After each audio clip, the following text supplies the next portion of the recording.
मन नारायणी नारायणी हरि हरि भजमन नारायणी नारायणी हरि हरि हरि ओम नमो नारायण ओम नमो नारायण। आइए भक्तों, आज सुनेंगे मार्गशीर्ष मास कृष्ण पक्ष बृहस्पति भगवान की कथा एवं आरती। तो एक बार बोलिए प्रेम से बृहस्पति भगवान की जय, लक्ष्मी माता की जय। कि प्राचीन समय की बात है, भारतवर्ष में एक राजा राज्य करता था। वह बड़ा प्रतापी और दानी था। वह नित्य गरीबों और ब्राह्मणों की सेवा सहायता करता था।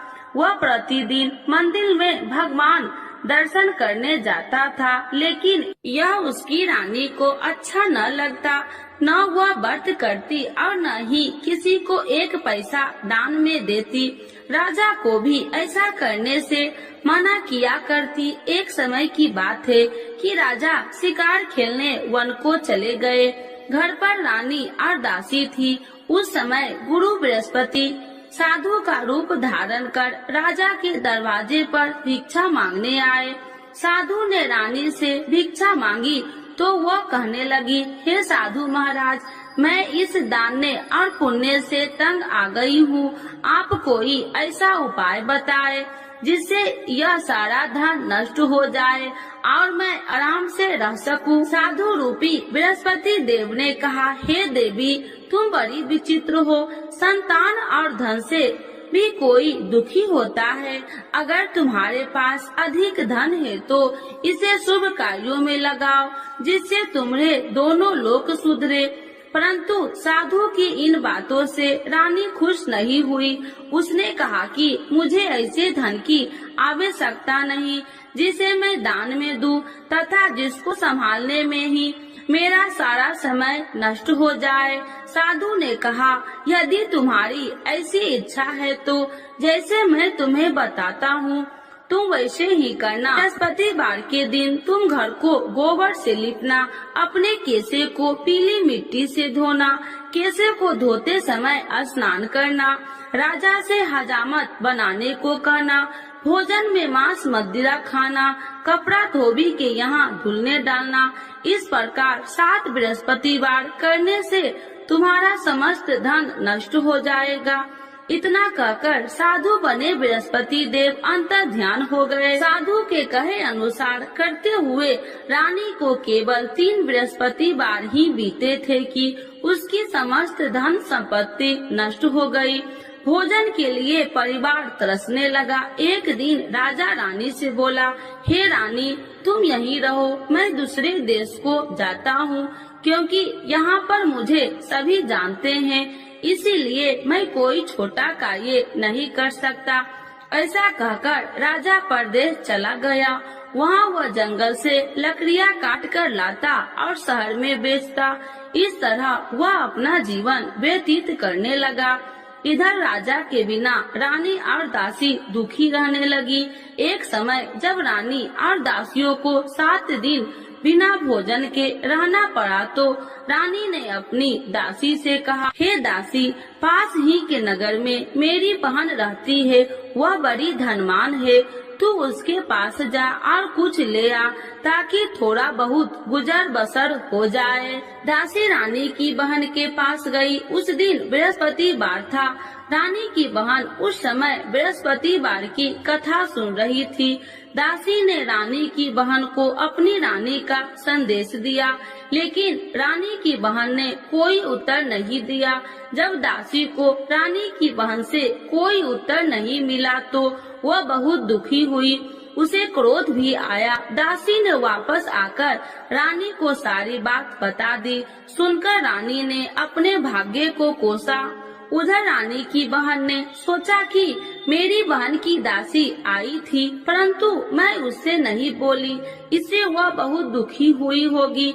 कथा सुनकर और पूजन समाप्त कर वह अपनी बहन के घर गई और कहने लगी, हे बहन, मैं बृहस्पतिवार का व्रत कर रही थी, तुम्हारी दासी गई परंतु जब तक कथा होती है तब तक न उठते हैं और न ही बोलते हैं, इसीलिए मैं नहीं बोली। कहो दासी क्यों गई थी?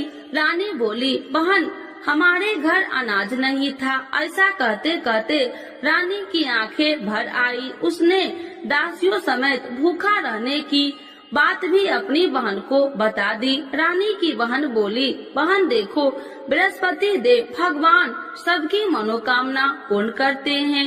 देखो शायद तुम्हारे घर में अनाज रखा हो। यह सुनकर दासी घर के अंदर गई तो वहाँ उसे एक घड़ा अनाज का भरा मिल गया। उसे बड़ी हैरानी हुई क्योंकि उसे एक बर्तन देख लिया था। उसने बाहर आकर रानी को बताया। दासी रानी से कहने लगी, हे रानी, जब हमको भोजन नहीं मिलता तो हम व्रत ही तो करते थे, इसीलिए क्यों न इनसे व्रत और कथा की विधि पूछ ली जाए, हम भी व्रत किया करेंगे। दासी के कहने पर रानी ने अपनी बहन से बृहस्पतिवार व्रत के बारे में पूछा। उसकी बहन ने बताया, बृहस्पतिवार के व्रत में चने की दाल और मुनक्का से विष्णु भगवान का केले की जड़ में पूजन करे तथा दीपक जलाए, पीला भोजन करे तथा कथा सुने। इससे गुरु भगवान प्रसन्न होते हैं, मनोकामना पूर्ण करते हैं। व्रत और पूजन की विधि बताकर रानी की बहन अपने घर लौट आई। रानी और दासी दोनों में निश्चय किया कि बृहस्पति देव भगवान का पूजन जरूर करेंगे। 7 रोज बाद जब बृहस्पतिवार आया तो उन्होंने व्रत रखा। घुड़सार में जाकर चना और गुड़ बिन लाई तथा उसकी दाल से केले की जड़ तथा विष्णु भगवान का पूजन किया। अब पीला भोजन कहाँ से लाए? दोनों बड़ी दुखी हुई, परंतु उन्होंने व्रत किया था, इसीलिए बृहस्पति देव भगवान प्रसन्न थे। एक साधारण व्यक्ति के रूप में वे दोनों थालों में सुंदर पीला भोजन लेकर आए और दासी को देकर बोली, हे दासी, यह भोजन तुम्हारे लिए और तुम्हारी रानी के लिए है, इसे तुम दोनों ग्रहण करना। दासी भोजन पाकर बहुत प्रसन्न हुई। उसने रानी को सारी बात बताई। उसके बाद से वे प्रत्येक बृहस्पतिवार को गुरु भगवान का व्रत और पूजन करने लगी। बृहस्पति भगवान की कृपा से उनके पास धन हो गया, परंतु रानी फिर पहले की तरह आलस करने लगी। तब दासी बोली, देखो रानी, तुम पहले भी इसी प्रकार आलस करती थी, तुम्हें धन रखने में कष्ट होता था, इस कारण सभी धन नष्ट हो गया। अब गुरु भगवान की कृपा से धन मिला है तो फिर तुम्हें आलस होता है। बड़ी मुसीबतों के बाद हमने ये धन पाया है, इसीलिए हमें दान पुण्य करना चाहिए। अब तुम भूखे मनुष्यों को भोजन कराओ, प्याव लगवाओ, ब्राह्मणों को दान दो, कुआं, तालाब, बावड़ी आदि का निर्माण कराओ, मंदिर, पाठशाला बनाकर ज्ञान दो, कुमारी कन्याओं का विवाह करवाओ, अर्थात धन को शुभ कार्यों में खर्च करो, जिससे तुम्हारे कुल का यश बढ़ेगा तथा स्वर्ग की प्राप्ति हो और पितृ प्रसन्न हो। दासी की बात मानकर रानी शुभ कर्म में करने लगी। उसका यश फैलने लगा। एक दिन रानी और दासी आपस में विचार करने लगी कि जाने राजा किस दशा में होंगे, उनकी कोई खोज खबर भी नहीं है। उन्होंने श्रद्धा पूर्वक गुरु बृहस्पतिवार भगवान से प्रार्थना की, राजा जहाँ कहीं भी हो शीघ्र वापस आ जाए। उधर राजा परदेश में बहुत दुखी रहने लगा। वह प्रतिदिन जंगल से लकड़ियाँ बीन कर लाता और उसे शहर में बेचकर अपने दुखी जीवन को बड़ी कठिनता से व्यतीत करता। एक दिन दुखी हो अपनी पुरानी बातों को याद करके वह रोने लगा और उदास हो गया। उसी समय राजा के पास बृहस्पति देव साधु के भेष में आकर बोले, हे लकड़हारे, तुम इस सुनसान जंगल में किस चिंता में बैठे हो, मुझे बतलाओ। यह सुन राजा के नेत्रों में जल भर गया और साधु की वंदना कर राजा ने अपनी संपूर्ण कहानी सुना दी। महात्मा दयालु होते हैं। वे राजा से बोले, हे राजा, तुम्हारी पत्नी ने बृहस्पति देव के प्रति अपराध किया था, जिसके कारण तुम्हारी यह दशा हुई।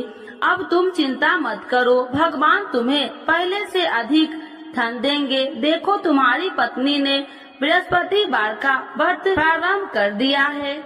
अब तुम भी बृहस्पतिवार का व्रत करके चने की दाल व गुड़ जल के लोटे में डालकर केले का पूजन करो। फिर कथा कहो या सुनो, भगवान तुम्हारी सब मनोकामनाओं को पूर्ण करेंगे। साधु की बात सुनकर राजा बोले, हे प्रभु, लकड़ी बेचकर तो इतना पैसा भई नहीं बचता जिससे भोजन के उपरांत कुछ बचा सकूं। मैंने रात्रि में अपनी रानी को व्याकुल देखा है। मेरे पास कोई साधन नहीं जिससे उसका समाचार जान सकूं। फिर मैं कौन सी कहानी कहूँ, यह भी मुझको मालूम नहीं। साधु ने कहा, हे राजा, मन में बृहस्पति भगवान के पूजन व्रत का निश्चय करो, वे स्वयं तुम्हारे लिए कोई राह बना देंगे। बृहस्पतिवार के दिन तुम रोजाना की तरह लकड़ियाँ लेकर शहर में जाना। तुम्हें रोज से 2 गुना धन मिलेगा, जिससे तुम भली भांति भोजन कर लोगे तथा बृहस्पति देव की पूजा का सामान भी आ जाएगा। धीरे धीरे समय व्यतीत होने पर फिर बृहस्पतिवार का दिन आया। राजा जंगल से लकड़ियाँ काटकर शहर में बेचने लगा। उसे उस दिन और 2 दिनों से अधिक धन मिला। राजा ने चना गुड़ आदि लाकर बृहस्पतिवार का व्रत किया। उस दिन से उसके सभी कलेश दूर हुए। परंतु जब अगले गुरुवार का दिन आया तो वह बृहस्पतिवार का व्रत करना भूल गया। इस कारण बृहस्पति भगवान नाराज हो गए। उस दिन उस नगर के राजा ने विशाल यज्ञ का आयोजन किया था तथा अपने समस्त राज्यों में घोषणा करवा दी कि सभी मेरे यहाँ भोजन करने आवे, किसी के घर चूल्हा न जले। इस आज्ञा को जो न मानेगा उसको फांसी दे दी जाएगी। राजा की आज्ञा अनुसार राज्य के सभी वासी राजा के भोजन में सम्मिलित हुए, लेकिन लकड़हारा कुछ देर से पहुंचा, इसीलिए राजा को उसको अपने साथ महल में ले गए। जब राजा लकड़हारे को भोजन करा रहे थे तो रानी की दृष्टि उस खूंटी पर पड़ी जिस पर उसका हार लटका हुआ था। उसे हार खूंटी पर लटका दिखाई नहीं दिया। रानी को निश्चय हो गया कि मेरा हार इस लकड़हारे ने चुरा लिया है। उसी समय सैनिक बुलाकर उसको जेल में डलवा दिया। लकड़हारा जेल में विचार करने लगा कि जाने कौन से पूर्व जन्म के कर्म से मुझे यह दुख प्राप्त हुआ है, और जंगल में मिले साधु को याद करने लगा। तत्काल बृहस्पति देव साधु के रूप में प्रकट हो गए और कहने लगे, अरे मूर्ख, तूने बृहस्पति देवता की कथा नहीं की, इसी कारण तुझे यह दुख प्राप्त हुआ है। अब चिंता मत कर, बृहस्पतिवार के दिन जेल खाने के दरवाजे पर तुझे 4 पैसे पड़े मिलेंगे। उनसे तू बृहस्पतिवार की पूजा करना तो तेरे सभी कष्ट दूर हो जाएंगे। अगले बृहस्पतिवार उसे जेल के द्वार पर 4 पैसा मिले। राजा के पूजा का सामान मंगवाकर कथा कही और प्रसाद बांटा। उसी रात्रि में बृहस्पति देव ने उस नगर के राजा को स्वप्न में कहा, हे राजा, तूने जिस जेल में बंद किया है उसे कल छोड़ देना, वह निर्दोष है। राजा प्रातः काल उठा और खूंटी पर हार टंगा देकर लकड़हारे को बुलाकर क्षमा मांगी तथा राजा के योग्य सुंदर वस्त्र आभूषण भेंट कर उसे विदा किया। गुरुदेव की आज्ञा अनुसार राजा अपने नगर को चल दिया।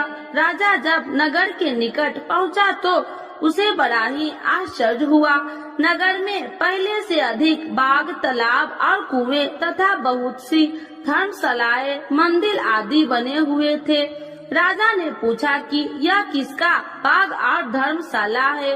तब नगर के सब लोग कहने लगे कि यह सब रानी और दासी द्वारा बनवाए गए हैं। राजा को आश्चर्य हुआ और गुस्सा भी आया कि उसकी अनुपस्थिति में रानी के पास धन कहां से आया होगा। जब रानी ने यह खबर सुनी कि राजा आ रहे हैं तो उसने अपनी दासी से कहा, हे दासी, देख राजा हमको कितनी बुरी हालत में छोड़ के गए थे वह हमारी ऐसी हालत देखकर लौट न जाए, इसीलिए तू दरवाजे पर खड़ी हो जा। रानी की आज्ञा अनुसार दासी दरवाजे पर खड़ी हो गई और जब राजा आए तो उन्हें अपने साथ महल में लिवा आई। तब राजा ने क्रोध करके अपनी तलवार निकाली और पूछने लगी, बताओ यह धन तुम्हें कैसे प्राप्त हुआ। तब रानी ने सारी कथा कह सुनाई। राजा ने निश्चय किया कि मैं रोजाना दिन में 3 बार कहानी कहा करूँगा और रोज व्रत किया करूँगा। अब हर समय राजा के दुपट्टे में चने की दाल बंधी रहती तथा दिन में 3 बार कथा कहता। एक रोज राजा ने विचार किया कि चलो अपनी बहन के यहाँ हो आऊं। इस तरह का निश्चय कर राजा घोड़े पर सवार हो अपनी बहन के यहाँ चल दिया। मार्ग में उसने देखा कि कुछ आदमी एक मुर्दे को लिए जा रहे हैं। उन्हें रोककर राजा कहने लगा, अरे भाइयों, मेरी बृहस्पतिवार की कथा सुन लो। वे बोले, लो हमारा तो आदमी मर गया है, इसको अपनी कथा की पड़ी है। परंतु कुछ आदमी बोले, अच्छा कहो, हम तुम्हारी कथा भी सुनेंगे। राजा ने दाल निकाली और कथा कहनी शुरू कर दी। जब कथा आदि हुई तो मुर्दा हिलने लगा और जब कथा समाप्त हुई तो राम राम कह के वह मुर्दा खड़ा हो गया। राजा आगे बढ़ा, उसे चलते चलते शाम हो गई। आगे मार्ग में उसे एक किसान खेत में हल चलाता मिला। राजा ने उसे कथा सुनने का आग्रह किया, लेकिन वह नहीं माना।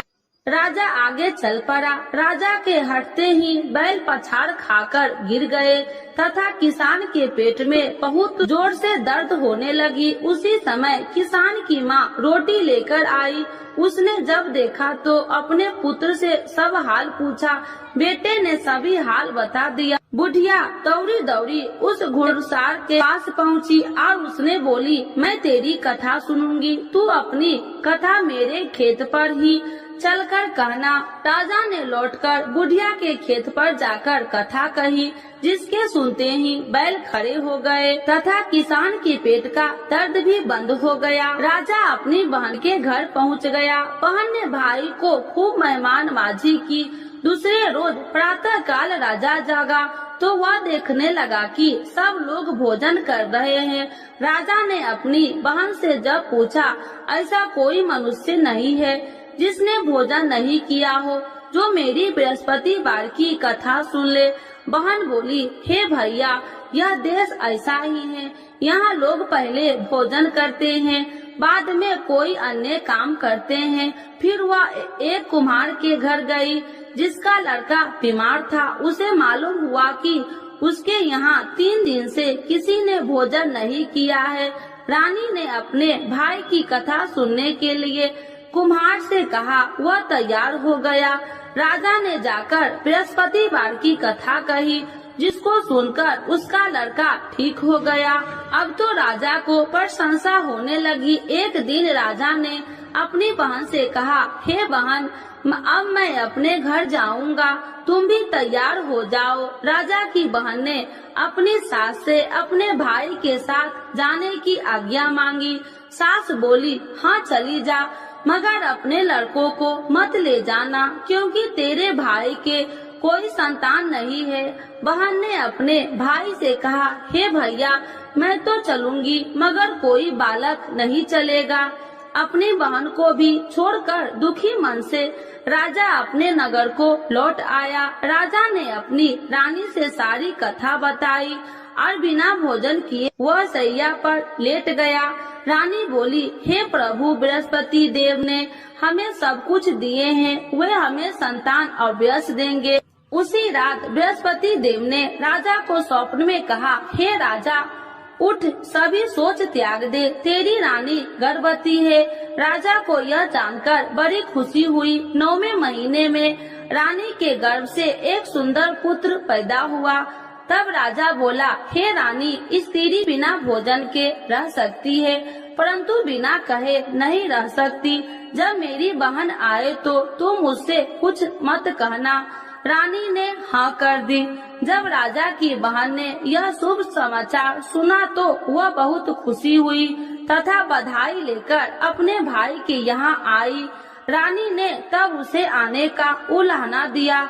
जब भाई अपने साथ ला रहे थे तो तब टाल गई, उनके साथ न आई और आज अपने आप भागी भागी बिना बुलाए आ गई।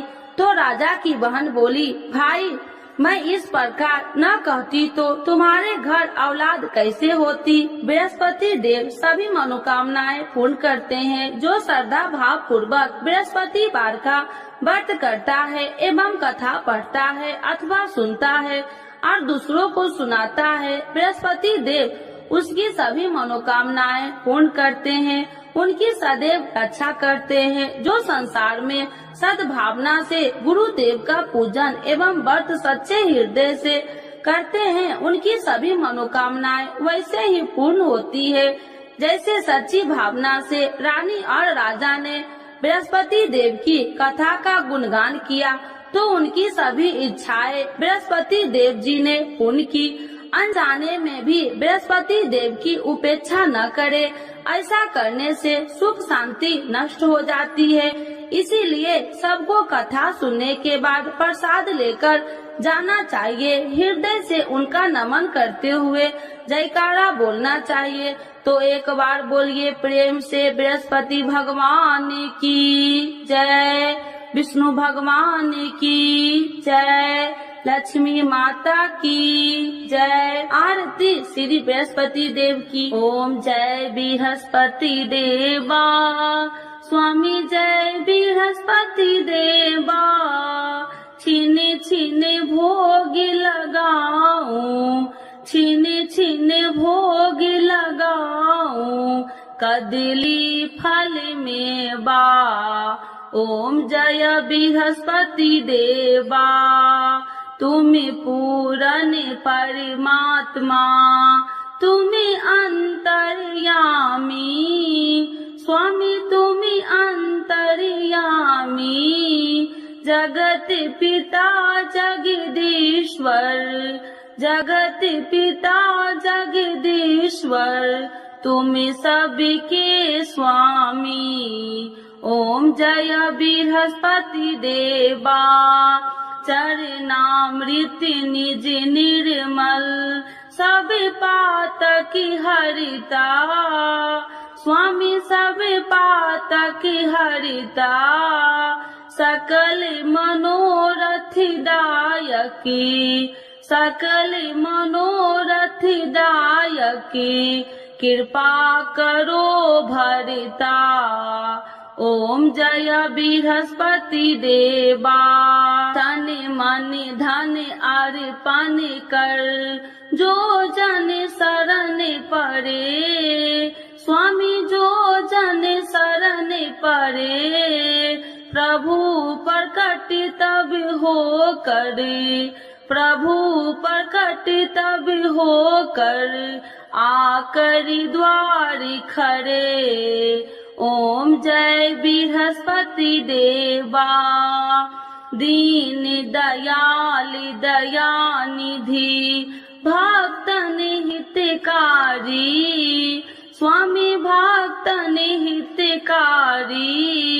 पाप दोष सब हरिता, पाप दोष सब हरिता, भव बंधन हारी। ओम जय बृहस्पति देवा, सकल मनोरथ दायकी, सब संशय तारो, स्वामी सब संशय तारो। विषय विकार मिटाओ, विषय विकार मिटाओ, संतन सुखकारी। ओम जय बृहस्पति देवा, जो कोई आरती तेरी प्रेम सहित गावे, स्वामी प्रेम सहित गावे। ज्येष्ठानंद बंद सो, ज्येष्ठानंद बंद सो, सो निश्चय पावे। ओम जय बृहस्पति देवा, स्वामी जय बृहस्पति देवा। बृहस्पति भगवान की जय, विष्णु भगवान की जय, लक्ष्मी माता की जय।